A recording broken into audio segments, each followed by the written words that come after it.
Kung sumasakit na ang ulo at tenga mo sa pagsusuot ng mga noise cancelling headset, check mo tong speakerphone na nabili ko from eMeet. Maganda dito, no, 2-in-1 na siya kasi pwede siyang gamitin via Bluetooth as well as via wired connection. And by the way, ito na po mismo yung ginagamit ko sa pag-voice over dito sa video. So kung ano naman po yung naririnig nyo, ganito po yung kanyang mic quality.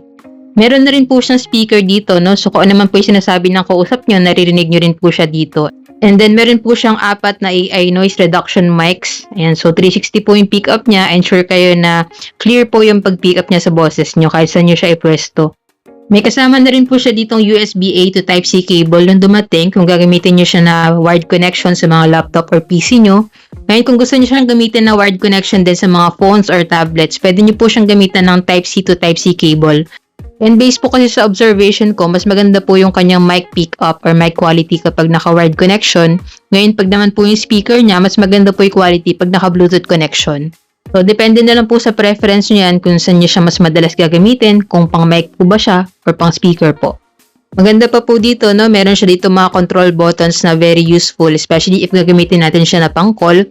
Yan, meron siya dyang volume buttons. Meron din po siyang pang answer or pang end ng call. And then yung kanyang Bluetooth button dyan. Tapos meron din po siya dyang mute button.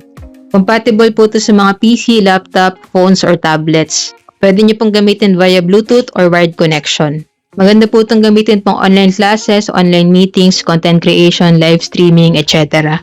Kung interested din po kayo sa ganitong 2-in-1 USB speakerphone mic na mayroong noise reduction feature, check nyo na lang po dyan sa yellow basket. Diyan ko nabili yun sa akin para same quality and legit store din yung mapagbilan nyo.